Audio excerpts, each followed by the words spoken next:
Tit for tat. The engines were being cleaned and polished for the day.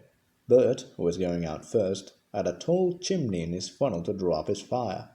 "Have we got visitors today?" said his driver. Rex yawned. "We have 'em every day," grunted Mike. "But these are special," said the driver.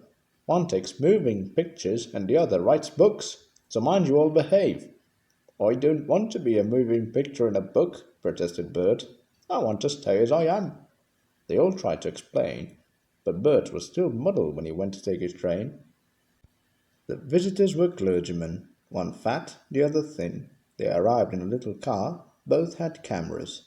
They shook hands with Bert's driver. "The small controller," he told them, "says you can ride with me in Bert's tender if you like." "Thank you," they said. "May we come later, please? Just now the sun is shining so nicely that we want to take some photographs."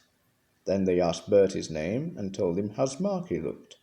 "These visitors," he thought, "do at least know how to speak to engines." He puffed away, feeling happier. Whenever the line came near the road, level crossings, bridges, stations, there the two clergymen were, squinting into their cameras. Bert found this rather upsetting. "They might wave at an engine," he complained. "They can't wave and get good pictures," said his driver. But Bert didn't understand. He thought they were being unfriendly. "Burp, burp!" The little car shot past them once more, but Bert made no reply. "They'll be at the lane next." The lane is a side road. It runs for a short distance alongside the railway. There is no fence. It had rained hard in the night. There were puddles in the lane.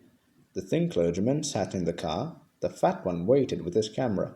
It took his pictures, jumped in, and off they went, racing the train to the lane's end. Unluckily, just as they passed Bert, they went through a puddle. Sloosh! Muddy water splashed over Bert's boiler. "Ouch!" said Bert. But the clergymen didn't know. They were ahead and out of the car.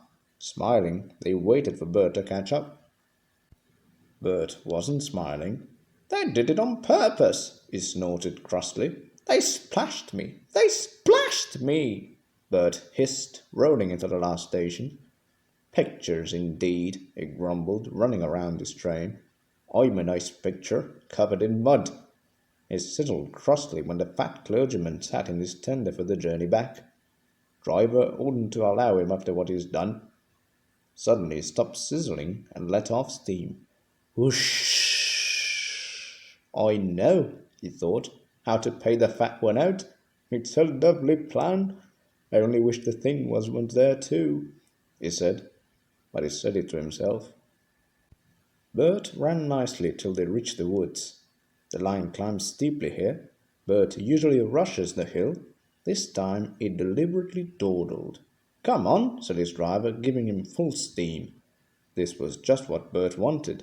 "Tit for tat, tit for tat," he shouted, storming up the slope. Rain-soaked branches met close overhead. Bert's blast, shooting straight up, shook them wildly. Showers of water fell on clergyman and driver. The soaking did not stop till they had topped the rise, and steam could be reduced for the downward run. The small controller soon found out what had happened. He sent Bert back to the shed. "You're a very naughty engine," he said sternly. "I won't have rudeness to visitors." "They splashed me," faltered Bert. "That's no excuse. I'm ashamed of you." Bert went sadly away. But he was happy again when Rex and Mike came in. "Those visitors are nice," he told them. "They came and said sorry, and I said sorry too. Then they cleaned me like driver does. They know lots about engines," he went on. "The thin one's writing about me in a book. He promised he'd write about you too. Think of that."